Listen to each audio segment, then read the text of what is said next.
You're listening to the Barretta Brothers. Two of us. The best results. Use both ears.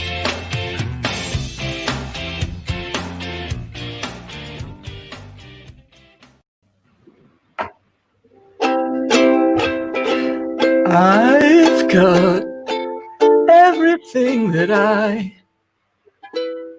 need right in front of me. Right in front of me. Nothing's stopping me. Nothing that I can't be when you're right here next to me. And you can be next to us if you join the America's Got Muppet Talent Contest. You really planned that, didn't you? That little transition. No, I didn't, actually. You see what I just did, people? Very nice. I like that. I made it my own. You don't have to duplicate. You can.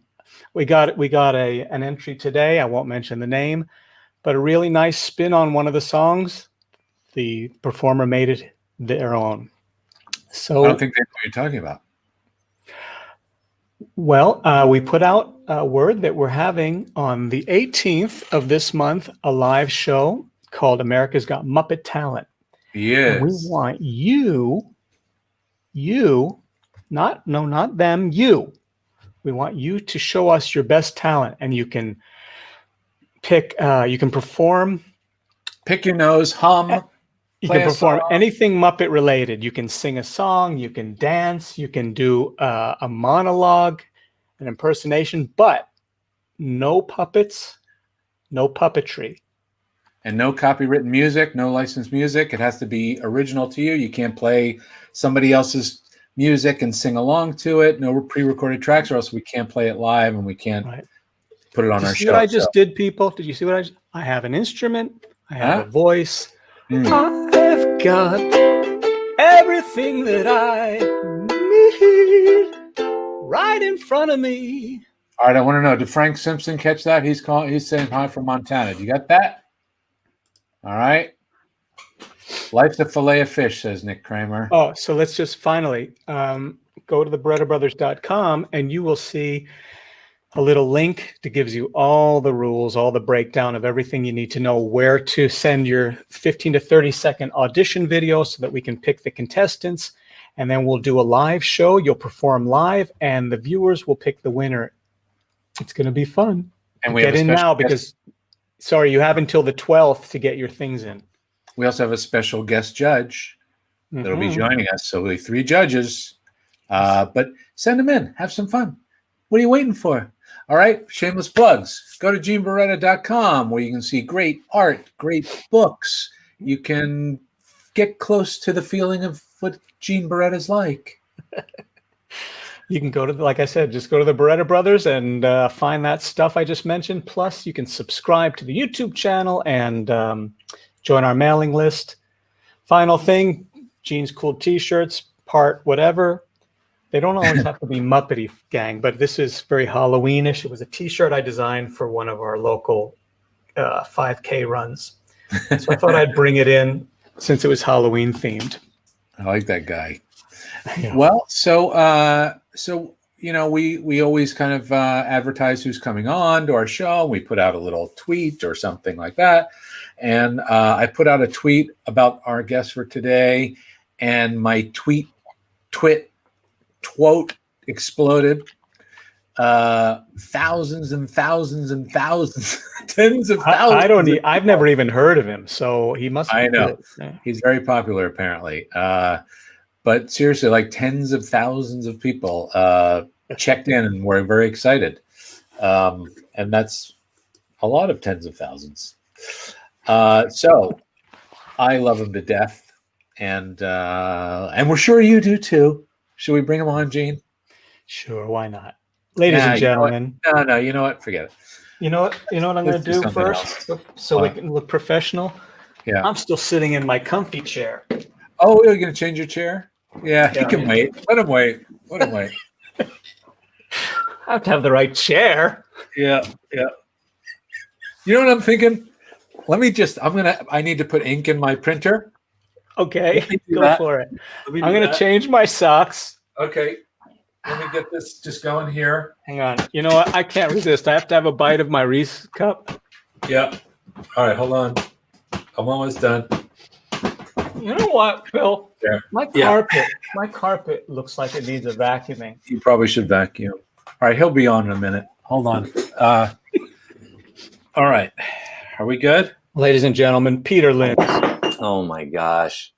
I just can't wait to find out what Gene Barretta is really like. That's my goal today.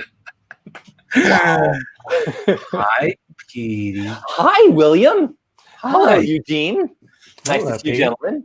Nice to see you. Thanks for doing this. Thanks for having me on. I hope missed both of my fans show up to watch. I missed You've got a fan from Sweden watching. We see Emido. Good name. Welcome, Sweden. Welcome.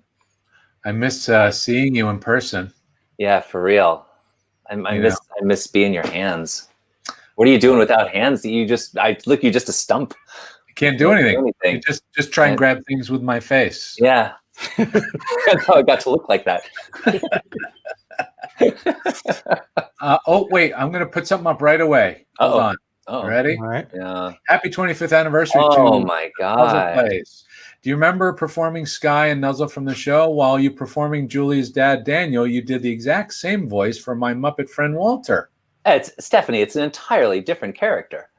That's right. Tell her why. Entirely different character. Well, Daniel's dad is Daniel's dad. Julia's dad, Daniel, he's just a dad. He's just a guy. He looks like Howie Mandel, and he sounds a little bit like this, but he's just a dad. Yeah. Walter's completely different. Walter's this huge Muppet. Walter, to my has fathered no one. I don't think even in his imagination that would be way too much. Yeah. I got Who are we talking about? This fella? that fella. But she was asking about these guys. Yes. You said the From Puzzle Puzzle Place. Yeah. Hey, when was that? Puzzle Place. That was like Early 90s. Early 90s, right? Yeah, PBS. Something or Yeah. yeah. Yeah. When was your first professional job? When did you put on a puppet for the first time professionally? Well, professionally, it was probably at the Center for Puppetry Arts when I was an intern right out of college in Atlanta, Georgia. But my first TV gig first theater professional puppetry was Center for Puppetry Arts in Atlanta. First movie was Pet Sematary 2. No way. Was Fred Gwynn? Was he in the second one? No. No. But Edward Furlong was. Oh, right. Terminator. Right. Yeah. And Anthony Edwards, Tony Edwards. Anytime the dog attacked Anthony Edwards in Pet Sematary 2, for nobody out there who's seen it, I was usually the jaws of the dog, but to make the jaws. But my first TV professional experience was Sesame Street. All right. But what people say because I've never done, I don't think I have. No, I've never done a horror film, but people say they love doing horror films because they're so over the top and insane. They're nuts. Oh my gosh. It was fun. I mean, I was a child. It was my first film experience, and I got to pull the lever, and it was a blast. And then seeing there were some gross out bits. So seeing all the fake dog stuff and the fake, I think there's the mom catches melts or something. I haven't watched it in a very long time. I'm not sure I ever watched. I think I watched a little bit. Anyway. So that was like your first film gig. And then Sesame really is where you kind of started in. Sesame was absolutely my yeah. And what was like the first kind of what's your first recollection of stepping into Sesame as a person who was going to work there? My brain melted. It was all I'd ever wanted to do since I was a tiny little child, and I felt like I desperately wanted to be such an integral part of it. All these people felt like my tribe. They felt like my people. Right. But I was this little newbie. I didn't know anybody. And I was also terrified that I was going to blow it. So what year was this? This was the fall of 1991, season 23. And it was the first season Jim wasn't there. Oh, right. Of course. Right. So it was everybody on the set was, oh, this is so weird because Jim's not here. Yeah. And I put tremendous pressure on myself to not blow it and to be just as you've got to be good. I would have like migraines every day because I was so tense. And like, I have to do this right. I cannot blow this. Who hired you? Kevin Klein. Calvin Clay? Calvin Klein. Calvin Klein hired me, my mentor and tormentor for many years. Yeah. Yeah. Oh, so he knew you were a diamond. Well, you know what? I had met Kevin and Stevie at an audition the year before.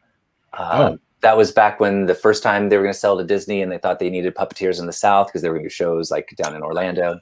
Right. And then Jim died, and a few months later, they decided to do these workshop auditions anyway. And I auditioned. I was still an intern at the Center for Puppetry Arts, and I got invited to a workshop at what was then Disney MGM Studios, and that's where I met John Kennedy, and that's where I met Steve and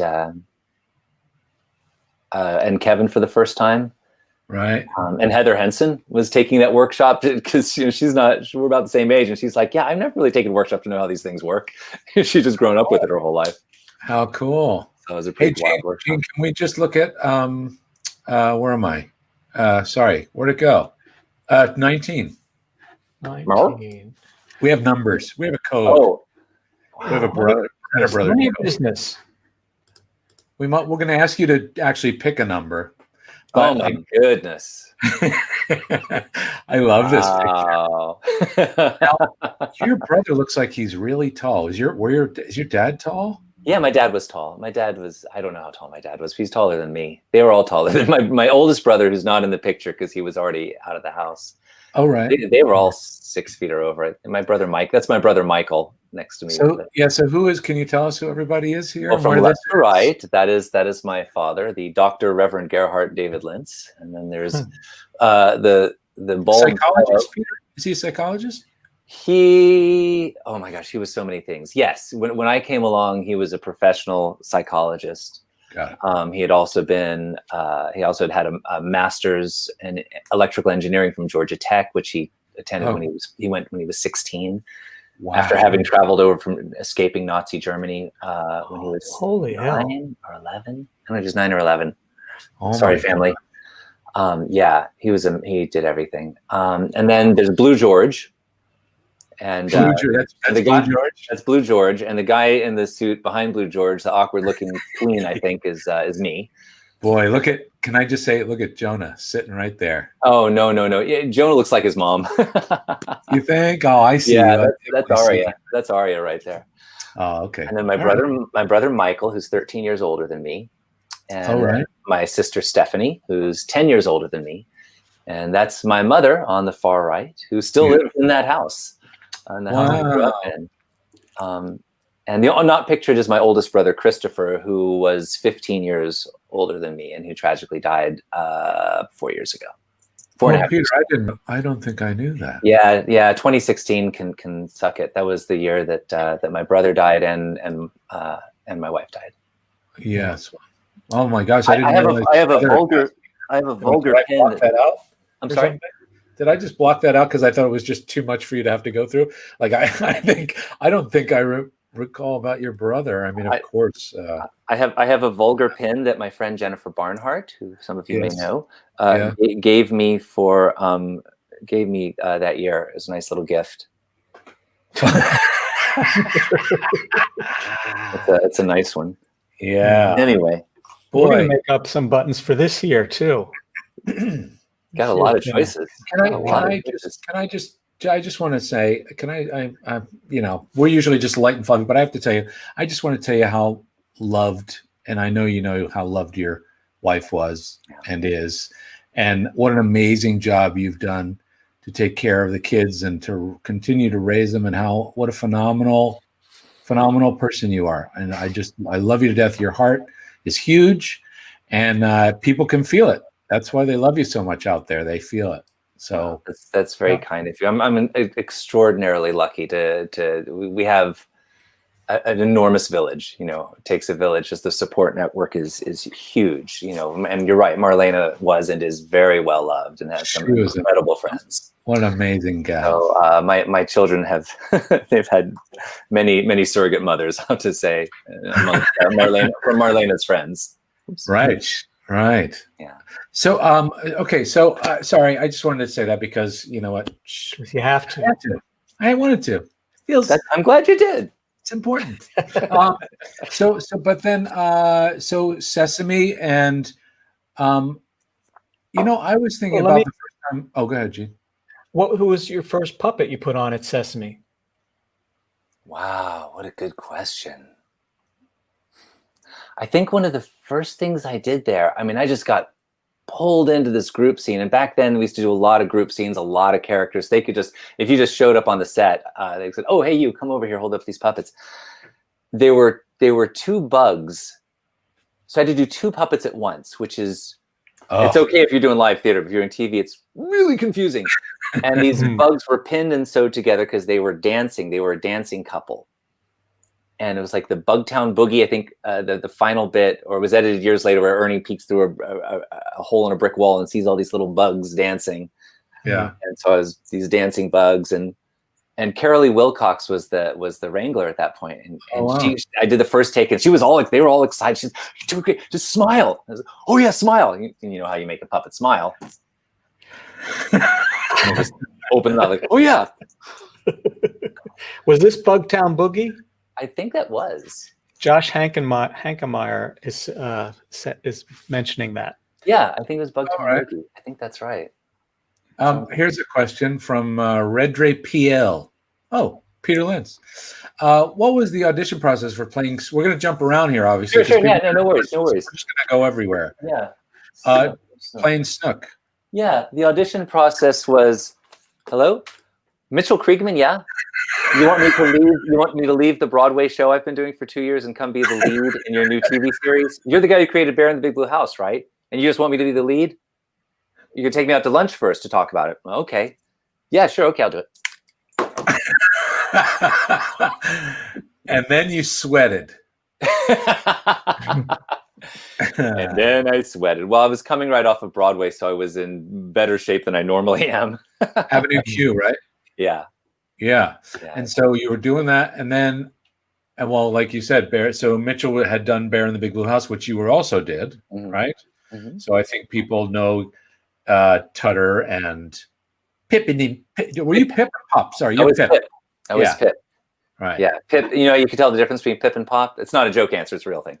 So Pop's ears popped up straight out of his head like toast, and Pip's ears were just kind of out to the side. Wait a minute, I'm gonna have to check that. Yeah, well, yeah, I could tell you which one is there easily. Yeah. So wait, all right, go ahead. I know the answer. Pop is on the right. Sorry? Pop is on the right? I think Pop's on the left. Oh, okay. I don't know. Also, because Tyler often puppeteered him with his hand like that. Oh, and mine was more like, so it's little, even the hand position. Oh, right. Okay. All right. Yeah, I'm pretty sure that's Pop on the left. You know, we had Tyler pop on when we were talking with Kevin on our last Q&A on Thursday. What's it like? Tell us. I mean, I know, I enjoy it, but tell me about working with Tyler. Oh, what a nightmare. No, Tyler, you know what? I miss working with Tyler in that, because we had a really nice little chemistry going with those characters, because Tyler and I have real different but complementary sensibilities. And so it was actually great working with Tyler. You know, he's my brother, and he's so funny, and he makes such just out there choices that I would never come up with. And yet I think we play really, really well together. We haven't had an opportunity to do that in a really long time.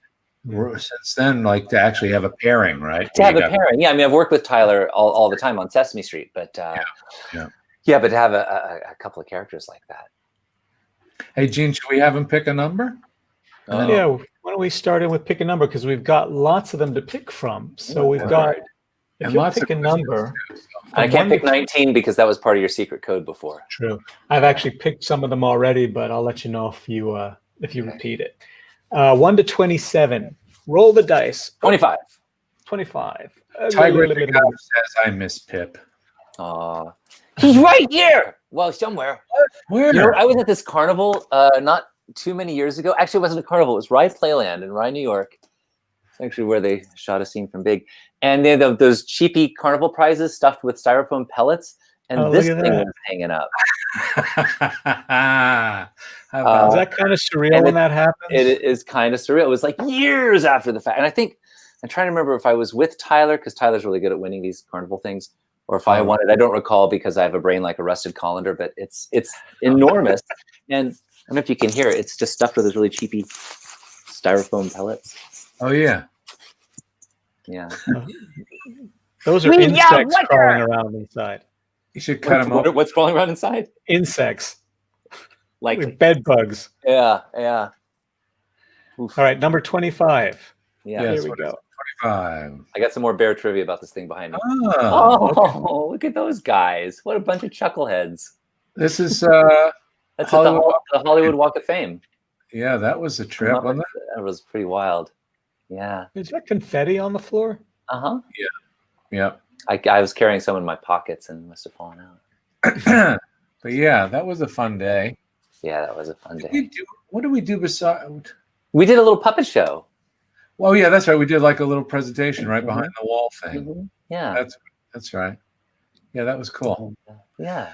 Let's see. Let me see. What's this one say? Sorry, there's a lot of questions here, Peter. Oh boy. Oh gosh. Do you want me to look? I can look. I can see if I click on comments. Oh. Emma, I Squire girl.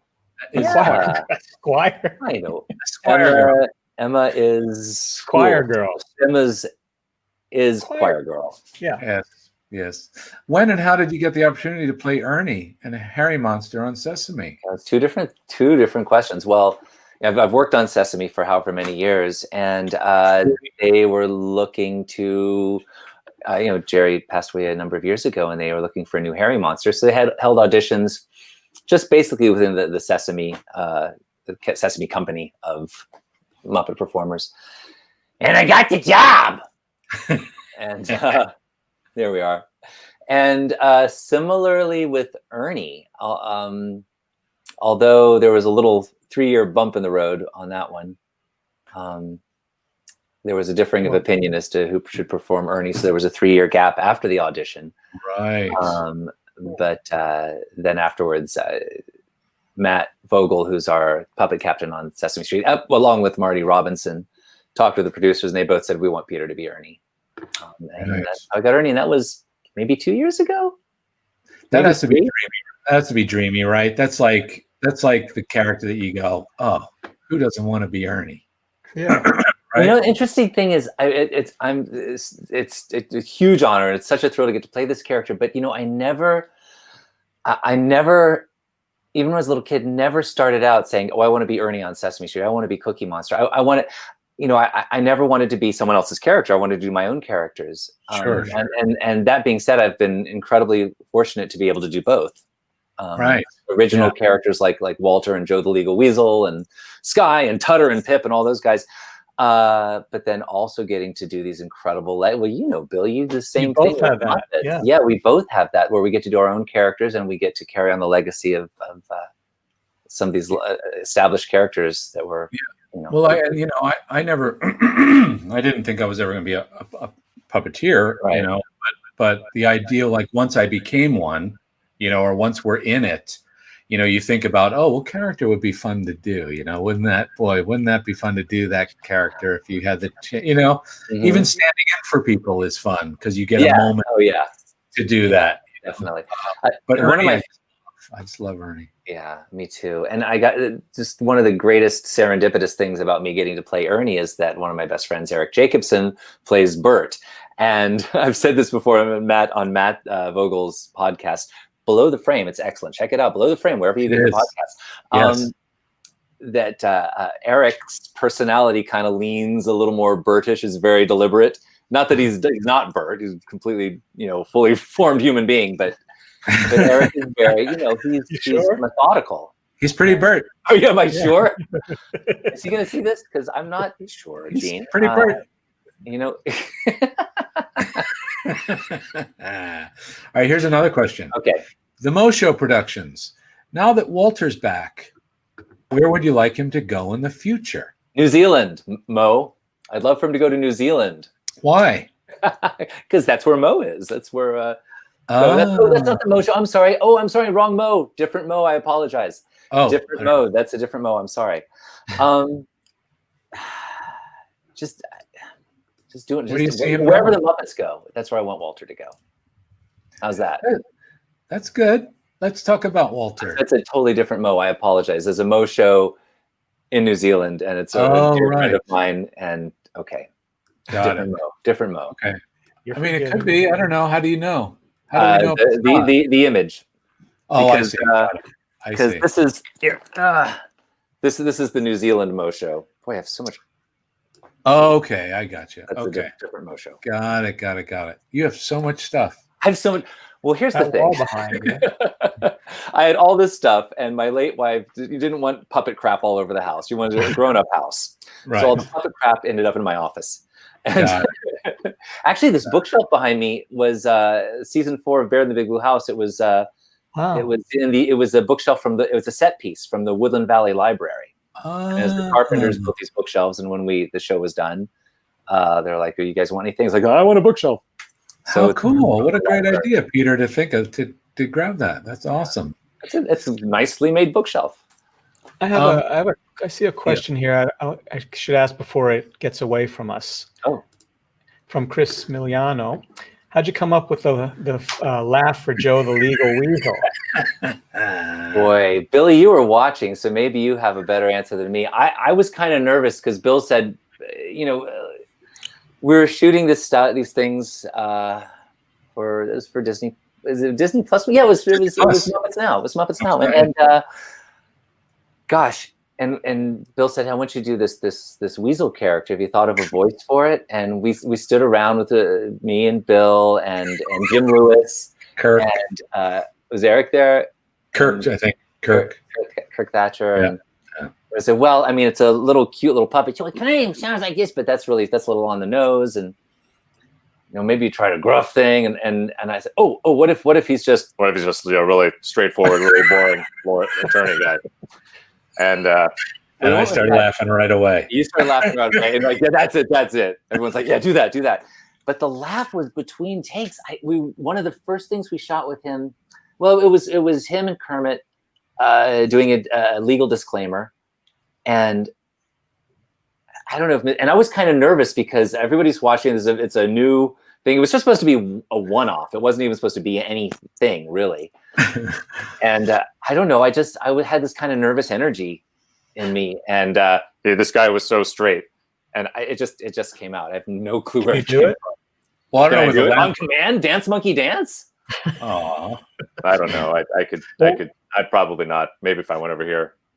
I'm just gonna go off screen for a second and get some coffee. I don't actually drink coffee, but I.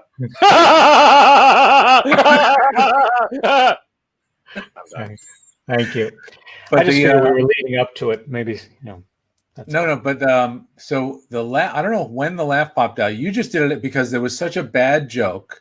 He made a terrible.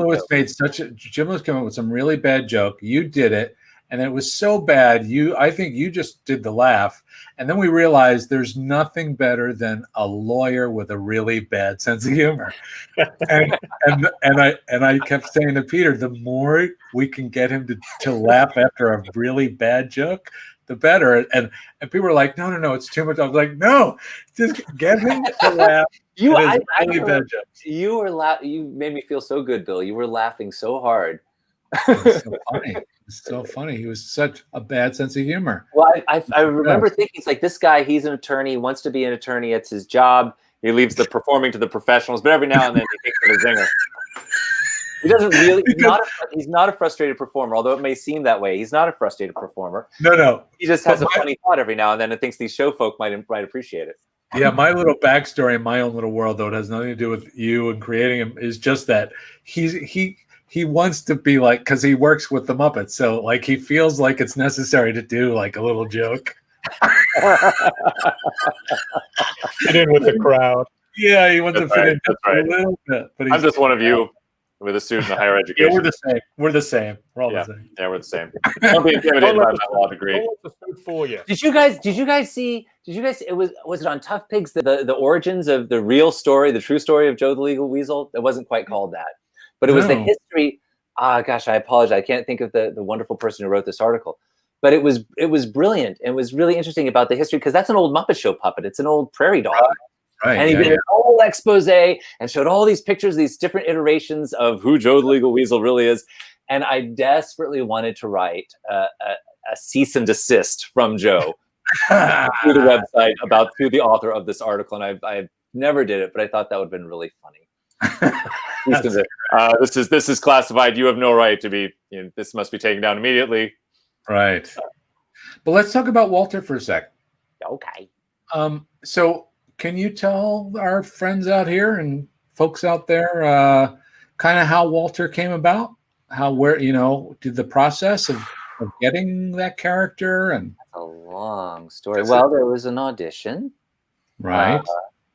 They auditioned puppeteers and improv actors, and just I don't know if they're even regular actors. I don't know on the East and West Coast. A lot of the usual suspects and the people who are in the orbit of Muppets and Disney. Yeah. And I think there were 5 of us who made it to the callback in Los Angeles. My first audition was in New York City. The callback was in Los Angeles. Do you know who else? Remember who else was kind of in the running? Yeah, it was me, Right. and Matt Vogel, Oh, right. Kevin Clash. Oh, wow. Was it Joey Mazzarino? Uh-huh. I think, and maybe it's just the 4 of us. Oh gosh, Right. the thing that was amazing, and it just speaks volumes about our little puppet world, is that when I found out that the same day I found out that I got the job, I got cast as Walter. Yeah. The other guys who I were up against, each one called or texted me individually to congratulate me. And it was just such a classy thing. I mean, we're all friends anyway, and that's the thing, really, isn't it? It's like no matter that seems to be, the feeling is that people, even though they're trying for these characters, like Eric talked about. when he got Piggy, he and I were auditioning for Piggy together. Yeah, that you supported each other, and it's so great that happens, because I think we all feel like in some way there are times when we do end up doing each other's characters because we need to. It's scenes happen, or we're always supporting each other in that way, and I love that. I love that. It's not like I mean, I can't think of anybody that ever been against that was like, hated me because I got a character, although maybe they just never told me. Maybe they never told you. By the way, I hate you for getting that character on Kimmy Schmidt. I just, you and I were both up for that. And no, I didn't know you did. No. Yeah, you did. You did. I told you you got it. I said, oh, you got that character. I auditioned for it, and you said, oh, Petey, you're too nice for that character. Oh, I did. I forgot. You did. Sorry. All right, Gene, you were gonna say something? From an outsider, I want to tell just everybody watching that Henson sets are unlike any other Hollywood or non-Hollywood TV or film set. And I think from the start, they've made a concerted effort to carry Jim's spirit through these productions. And you don't sense, one bit of competition or anger or backstabbing that you see on 85-90% of other movies, TV sets. And you guys really are brothers and sisters, and that's what comes through in the work you do. Yeah, Peter and I are like sisters. Yeah, we are more like sisters than brothers. You can tell. Yeah. Actually, one other just final part about that Walter story. I've told this Walter story many times, but this part I haven't told too many times.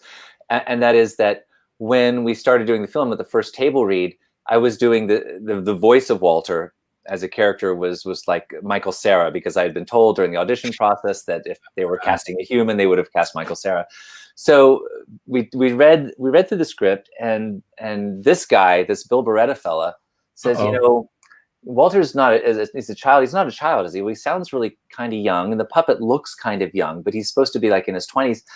What if Peter read the character in his own voice? because he's got kind of a young sounding voice anyway. Let's read a scene. And we went back to the script, found and read one scene and with this voice, and everyone in the room was like, oh yeah, that's it. But that was so hard. That was the first time I'd done a character a puppet character that I wasn't hiding behind a voice. That's hard. I found it really, really difficult. And Bill, I give you so much credit. You held my hand through those first few weeks and trying to find who this guy was, because it was really, really odd for someone who's dark and funny voices, but it is all their life to try to be sincere through this, just talking like this. That was the biggest challenge of that character for me. I knew that would be really hard, but I just could hear it in your voice I just felt like you were going to be able to connect to Jason even better as a real, just you, yeah, and I knew you were going to do amazing things with him visually as the character. But like I just felt like, because they were supposed to be brothers, that grounding it in you, which was going to be really hard because we're not used to doing that. I felt comfortable making you go through that. This guy is a master class in acting and choices and intuition. And it sounds like I'm being funny, but it's so true. And that was, I give you so much credit for helping me through that. I bet you've never been asked this question before. You're right. That one right there. That was, is Walter Jewish? There's a photo in his house that indicates he could be. What's the photo? Yeah, Jonathan, tell us what the photo is that you're thinking about. You know what? I've never thought of Walter as Jewish. It could be. Jason Segel. If they're brothers, maybe. Maybe he is. Yeah, he could be. Yeah. Well, let us know, Jonathan. But so and obviously Walter was huge in that movie. People love Walter. But then we did Muppets. Oh, well, we should talk about the songs too. And he gets nominated for Oscars. And he won an Oscar. And he wins. Again, maybe I want to go to New Zealand because that's where my Oscar is. Oh, is that where they keep it with? I keep it at Brett McKenzie's house. Oh, you do? Great. I just feel it's safer down. They have no COVID in New Zealand. I feel it's a good choice. But he sends it, right? You guys share custody? Every other month. He sends it to me. I have it on my mantle for a while. Then I send it back to him. Of course, it's been about 3 weeks in transit, so it only ends up being about a week in each country. I was going to say, maybe you should do like 6 months instead of every month. That seems like a lot of shipping. Well, it is, but I'm not willing to part with it for that long. Okay. Can you split it in half? Well, that's a thought. That's an excellent. I do have a picture of me holding it somewhere. It's like me and Brett, like clutching it. But then I think Walter kind of got like a little cooler. Muppets Most Wanted. Like I think he found himself more comfortable, more confident at being with everybody, which I liked a lot. Did it feel more comfortable to do him then? Oh yeah. Oh, absolutely. Well, and also because he wasn't the focus of everybody didn't have the spotlight on him, Right. Which I missed. No, I'm gonna turn my light on. It's getting dark in here. There we go. Yeah. So you felt more comfortable by that time? Definitely. I definitely felt way more locked into the character. Yeah. Because it's still evolving. I think he's still evolving. Like all our characters that are sure. We grow them, But I think too, like I don't think people realize, with a brand new character like that, it's such a challenge because you really don't have a lot of time to build up and figure out who that character is by the time you start shooting. And so you're learning about him while you're doing it. And people often say, we love when you guys are staying up in between takes. Well, that's not just like to entertain people. That's to keep working the character, and figuring out what we're going to do and how is this going to play, right? So we're constantly working characters. And then after the movie, then you're doing press, and that gives you more time, right, to kind of play and figure him out. Oh yeah, absolutely. I always tell when I teach, which I do quite a lot, I tell people, if you're on set and there's a camera pointed at you and they're figuring out lighting, keep playing. You're gonna find things. You're gonna learn things about your character, manipulation wise, character wise. Yeah, absolutely. And it gives us a chance to play. Like if Pepe and Walter hang, I can mess with him. Right. I love playing with you with Pepe and Walter. Howard. But that gives us a chance to figure out what their relationship is and how Howard would It's Walter. It just I don't. see He doesn't Howard. want to offend Pepe. He doesn't want to offend. I don't want you to feel embarrassed. Do Hey, you know guys. that? Do you know What? that bit? So Pepe thinks Walter's name is Howard. I don't know that. Where did that come from? I don't know. When did we do that? I don't know. No idea. But he always calls him Howard, and Walter's like, Pepe, It's actually Walter. see, Howard. It's Howard. No. I have an answer for you guys. Oh. Maria Nance. It's a picture of Jason's actual bar mitzvah with Walter their bar mitzvah. photoshopped. Yes, in it. thank you, Maria. Yes, so yeah. Well, I mean, he was Jewish in the movie for sure. Right. Or just went to the bar mitzvah. Well, but it was Jason's bar mitzvah, and they were brothers. Oh, Although at that point in production, were they were just friends, weren't they? They weren't brothers Yeah, they were brothers. from day one. Oh, I thought so in the movie, weren't they? Yeah, in the final movie, but before reshoots. That's a good question. Yeah, and in fact, Mary sings, and Gary's always off with his friend. It's always me and him and him. That's right. That's You know, right.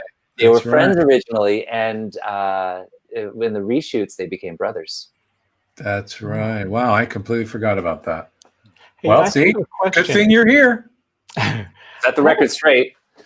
I've never thought to ask this of any of you before, but indulge me here.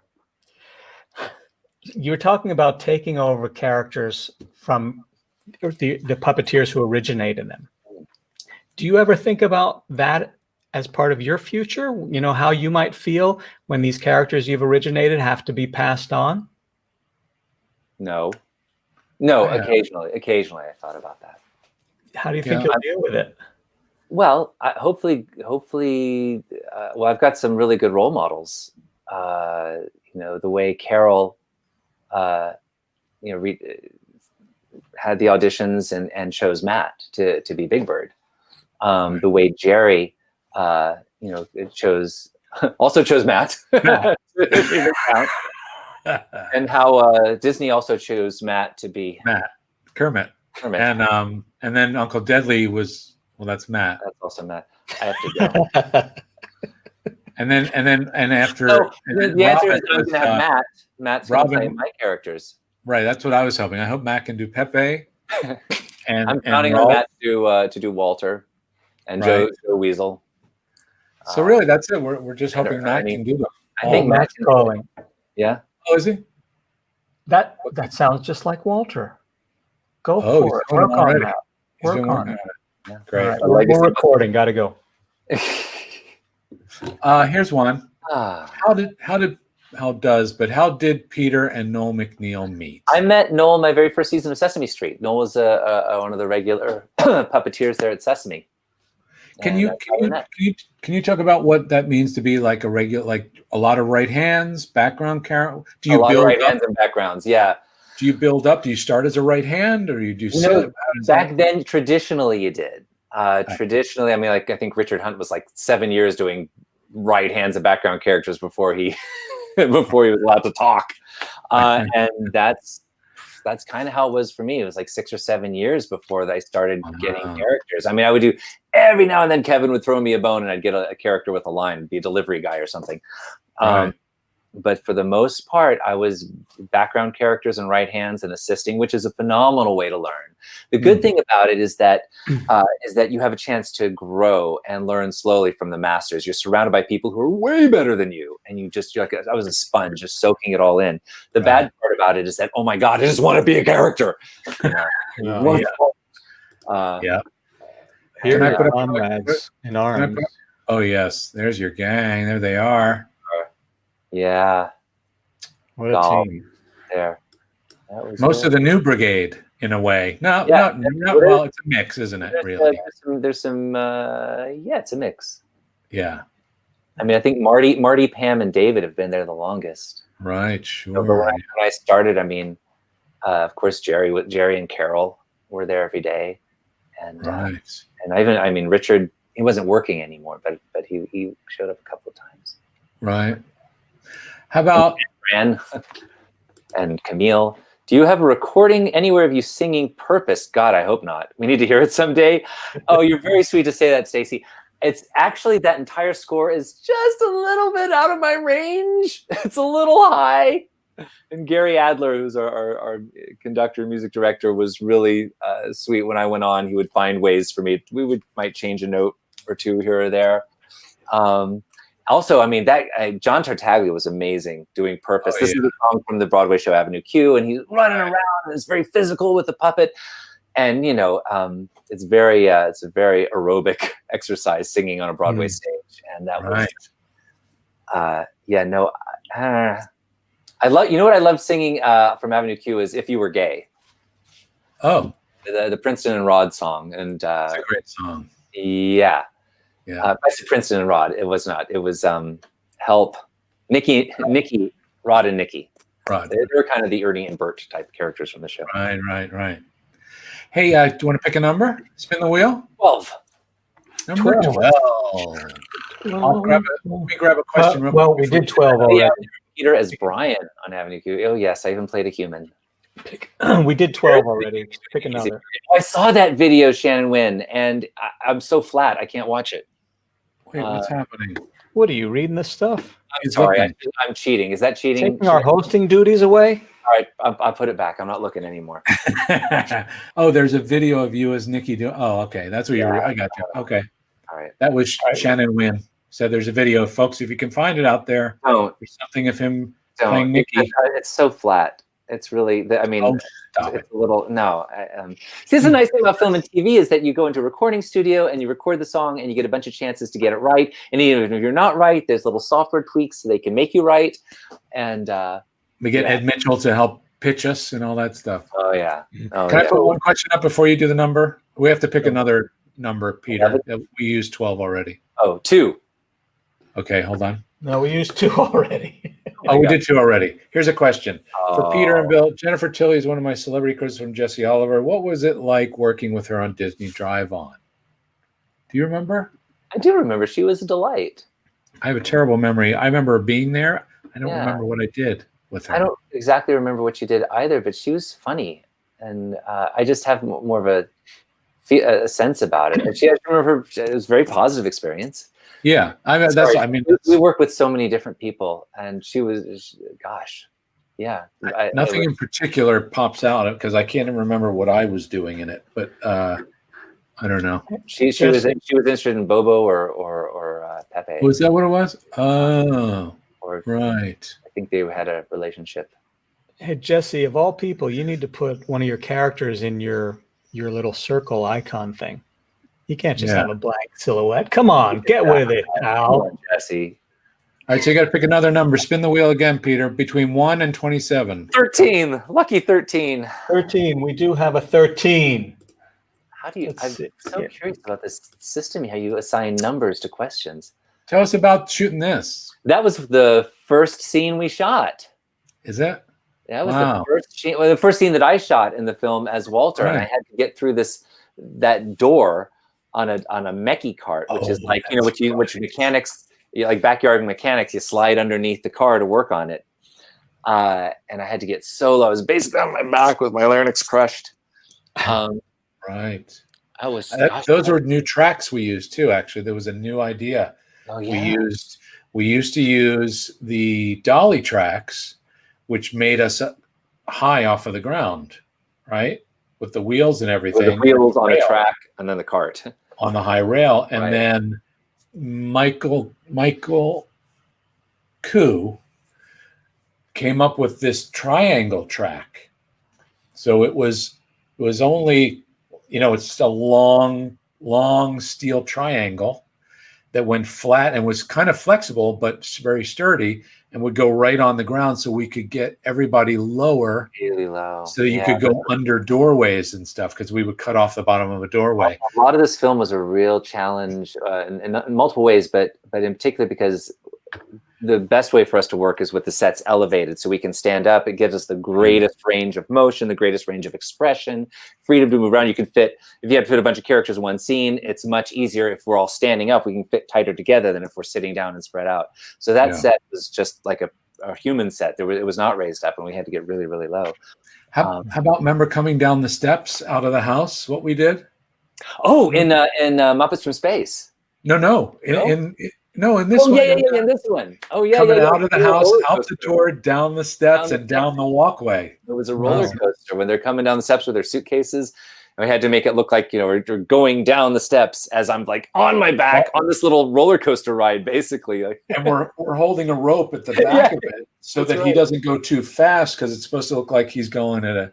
So we're pulling one way and the other, because we needed him to get pulled out, then held back from dropping down too fast, and then pulled forward down the walkway. And then Jason is trying to walk next to him on the stair.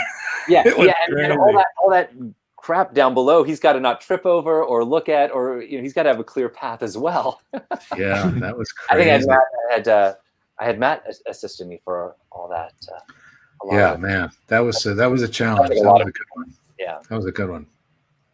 All right, Gene, you should pick a number. All right, I'll pick one. We've worked on 2 shows, not together, but we've worked on the same 2 shows. We both worked on Sesame Street, and we've both worked on Between the Lions. Yeah. And Muppets from Space. Oh, true. Yeah. So, Space, Gene. What's that? Storyboards. You did storyboards. Wow, cool. So here's something I can show you. I had a cameo on Between the Lions. Oh, yeah? It was this episode, the Dream Team. And there I am, here. Oh, there you are. Wow. Yeah. And there's you as Theo. I'll get you a picture of that. Mm-hmm. Yeah, let's show him and Theo. I love that puppet and that character. Yeah. It was a beautiful puppet. It's a little raggedy now. Did he feel good? Was he good to work? Was he He was gorgeous. He was gorgeous. Well, Jim Krupa, who Jim made him?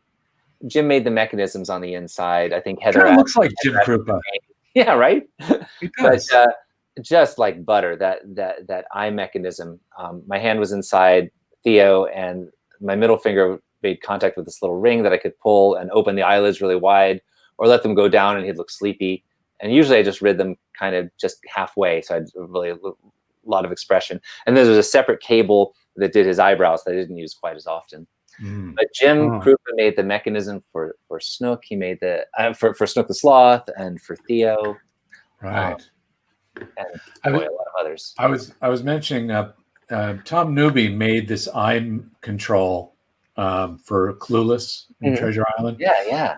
And it did his eyebrows, and it did blinks, and it was just this.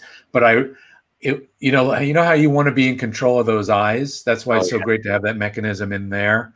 Mm-hmm. Well, the only way I could do it was by having Clueless do it with his left hand. So a lot of shots are Clueless. Clueless doing his left hand. Oh, that's so your left hand is just out of shot while you're like down. Doing his eyes. Sometimes, like I would just do this, but you can see sometimes he's doing this. Oh, I haven't watched that movie in years. I got to watch that again. That's hysterical. Yeah, because you're right. No, you want to have control over that. Yeah, it's such an important part of the character, right? Yeah. Here's part of. I was doing children's books for the show. Yeah, I recognize that art. Style guides and stuff. Yeah, that was Gene's book. Oh, that's wonderful. Let's see what else we got. Number. Pick a number, any number. Go ahead. Oh, me? Yeah. What? Oh, you want me to pick one? I'll pick one. I have one. Because we mentioned it. No, I have one. No, I got one. You go. I want to do it. 27. 27. Not between 1 and 25.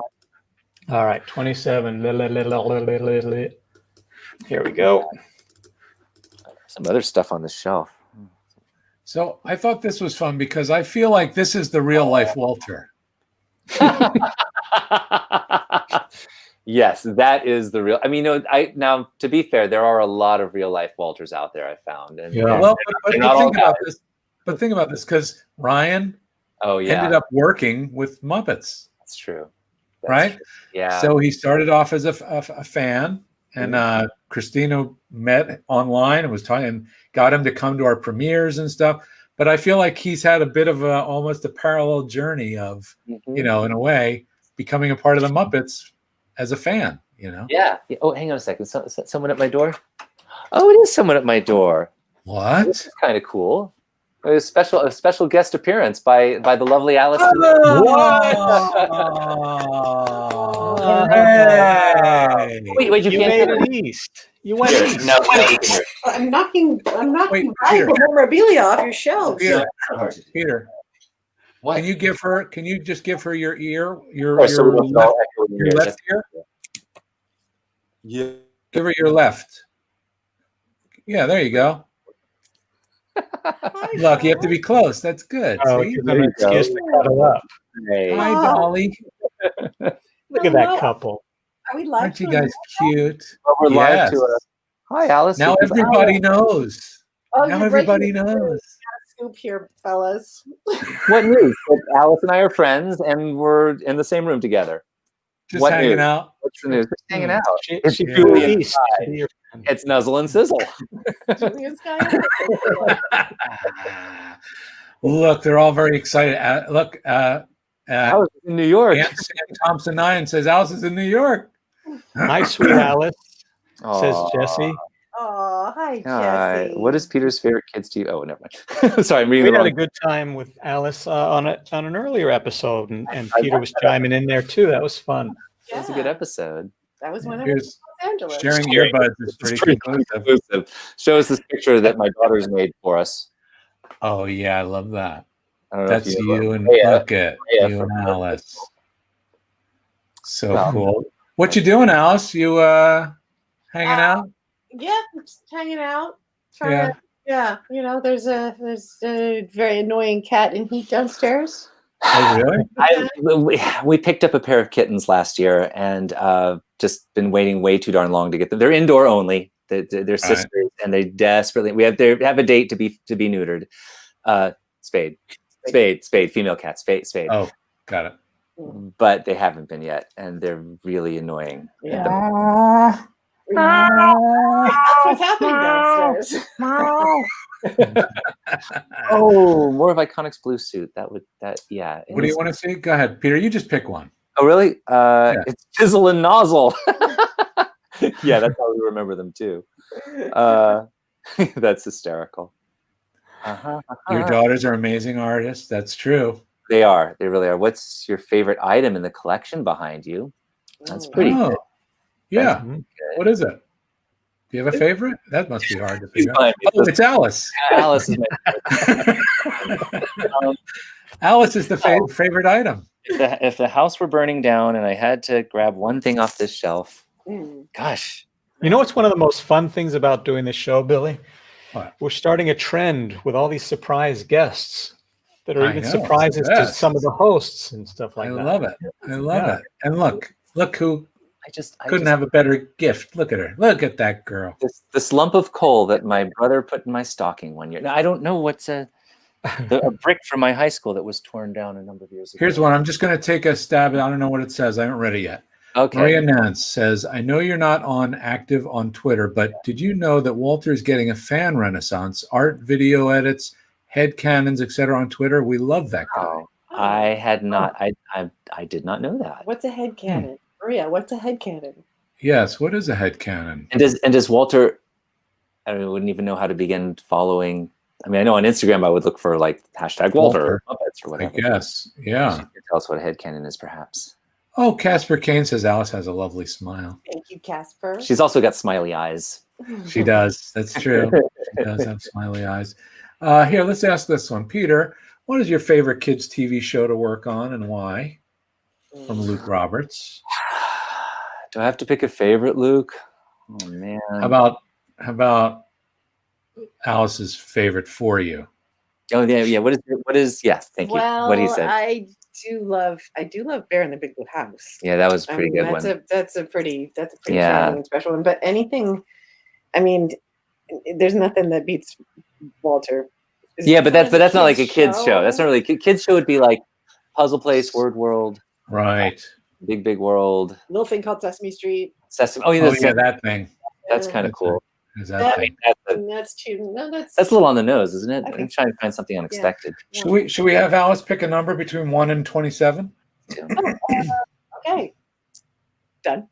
What's the number? It's not a magic trick. Oh, no, I'm not going to guess. I'm just asking you to say it. I'm getting an image.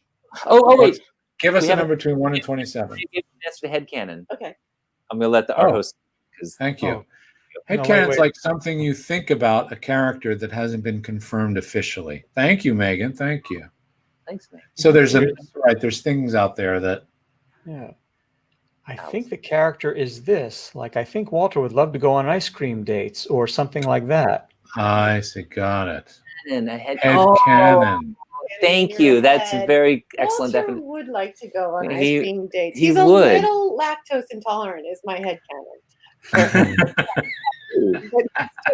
He'd go anyway because he's That's good. That's a good headcanon, Alice. I think I agree. I might think that too. He's a little intolerant. Yeah, He's really nervous about going on a date.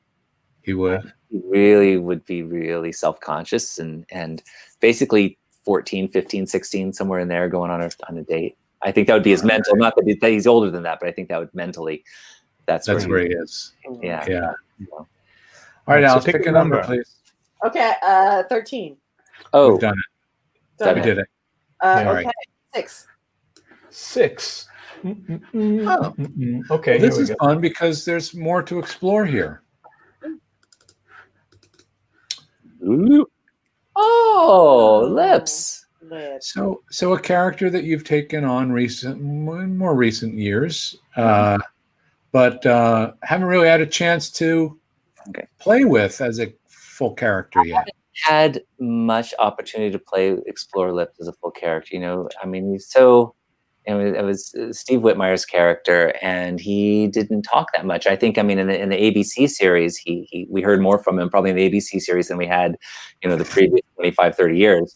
Yeah.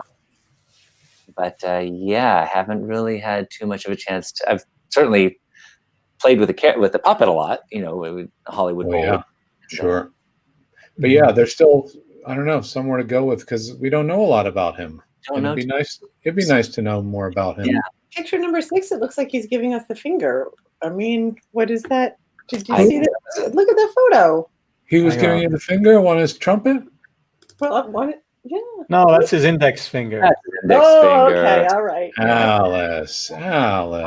Good. Dirty mind. My goodness. So I did see. I don't mean to take your host duties away because you guys are amazing. Do y'all miss Steve? Yeah, actually, yeah, absolutely. Very much so, Chase. Very much so. We Very much. love him to death. We all wish it were a different situation, but we also have to move forward. And we all, I think, tried to deal with it the best way we could. And we've Matt has found a way to keep Kermit going, and that's really important. It's about trying to keep these characters alive for all the fans out there and the people that love them, and we're trying to do our best. So, but we miss the hell out of them. I do. Absolutely. I certainly do. Yeah, no, I do too. We all do. Someone had asked something about Cousin Skeeter, and Alice actually worked on that. I did the pilot for Skeeter. We did pilot together. Oh my gosh, that's right. Yeah, and then neither one of us did the series, but then I went back onto it. And you went back and did the Yeah. series. But we did the Oh. pilot, and I was asked to move to LA to do the series, and I wasn't available to do that. So it ended up being it was Drew. Drew Massey. Yeah, Drew Massey did Skeeter. Drew, right. Here's Speaking of Drew, here we go. I'm going to throw this speaking in. of Drew. Drew. Yeah. Speaking of Oh, Drew. I know what you're gonna show up. I think. Yeah. Now, correct me if I'm wrong, Bill Barretta, but wasn't that one of these two characters was supposed to be you? Yeah. Was it supposed to be you and Steve, maybe, or you and? Oh, I don't know about that, but I just thought you guys would be better. This is Muppets from Space, by the way. Yeah. They're waiting for the alien landing. Yeah, and I had a line, "Hey, wait a minute, I believed you, man." Actually, the line, "Hey, wait a minute, I believe you," and my brilliant improv, I added "man." I didn't think You about added it happen. It was natural. But I will tell you Right. that I have never been more nervous in my entire professional career than I was doing that scene. I was Just because it was you? trembling. Yes, because I wasn't able to hide behind a thing. I was trembling. I'm surprised it doesn't come through in the performance. I loved watching you guys sweat.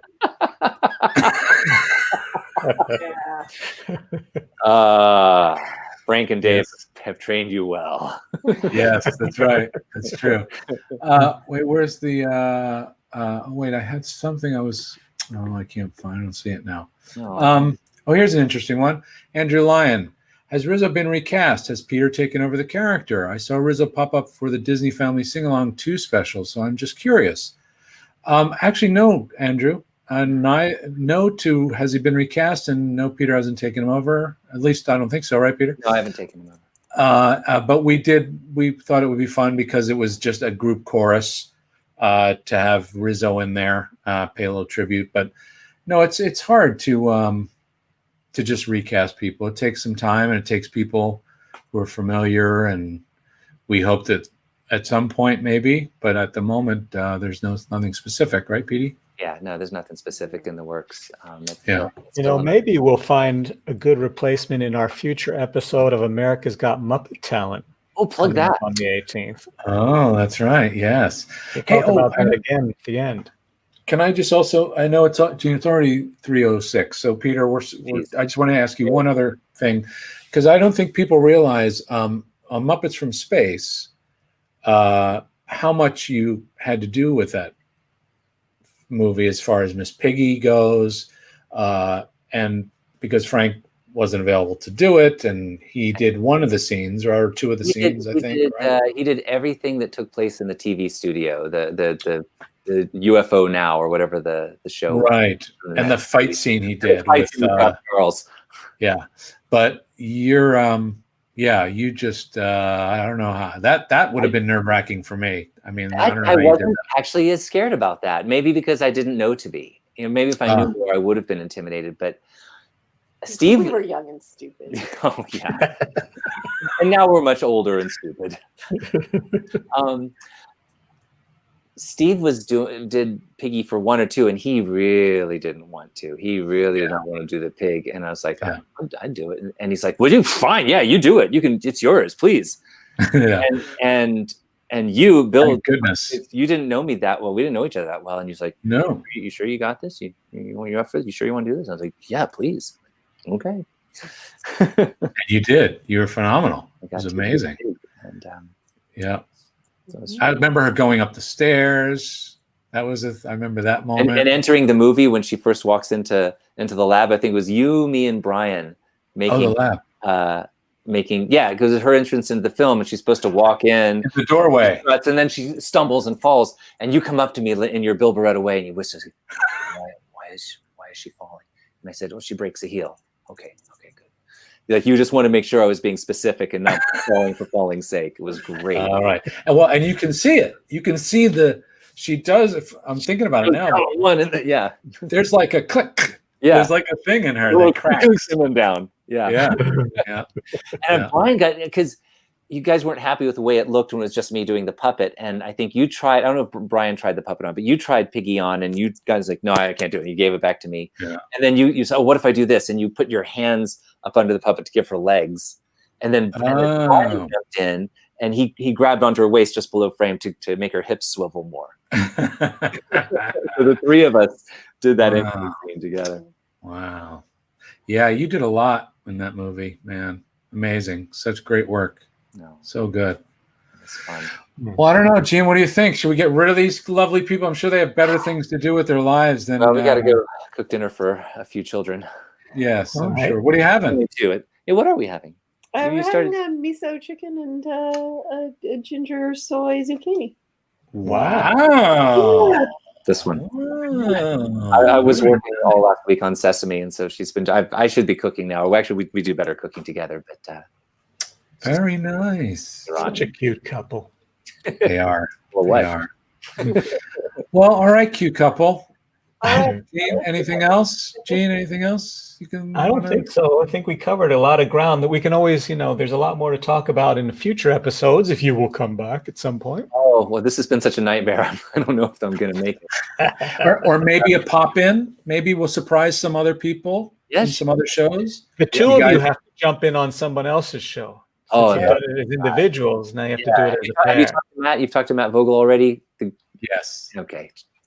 but we could do it I again. asked him if he could do some of my characters, when I get too old to do. Oh, that's right. We got to get him working on those. Yeah. All right. Well, I love you, Petey. Love you. Love too. you, Alice. Good to So see lovely you. to see you. Gene, I care deeply for you as well. And I have positive feelings for you. Thank you. That's very All right, sweet. folks. Okay. Take care. Thanks for Love having you me. guys. Hope I see you Bye. soon in person. I hope so. Gosh, yeah, right? Yeah. Bye. Bye. That See was how so it all works out. I like seeing those smiling faces. See how it all works out, Gene, sometimes. Hmm. Well, what? Nothing. Thanks, guys, says Andrew Lyons. That was fun. Yeah, it was. Oh, Yeah, Christina, was she on there? I didn't even see her say anything. I didn't see her at all. Oh, there she is. That's the just first found time her. I noticed her there. Bye. Yeah, I didn't see her before anywhere. Or I would have. Maybe she just came on. Bye. Or she was just watching, maybe. So once again, gang, as we mentioned, get those audition tapes in. America's Got Muppet Talent is going to be the 18th. It's going to be 2 weeks from today. We're going to have a live episode. And you have to submit a 15 to 30 second video to all the information's on the BarrettaBrothers.com. You'll see it there. But we want you to perform for us, whether it's song or impersonations or dance, something that's Muppet related. Can do fart noises under your arm to a tune of a Muppet tune, as long as it's Muppet related in some way. Yeah, but no puppets, no puppetry, and no licensed music. Those are the only rules, really. Yeah, we can't play Muppet tracks and music that's copywritten. So Right, it's got to be right. your own stuff. Okay, well, wait, sorry. Wally Cunningham is asking, what's the cutoff date to have it sent in? the 12th. October 12th, Wally. Thank you. Which is a week from tomorrow. Anybody And else have any questions All the that we're not thinking instructions of? you want. Yeah. We tend to forget. All right. Is that it for now? I would say so.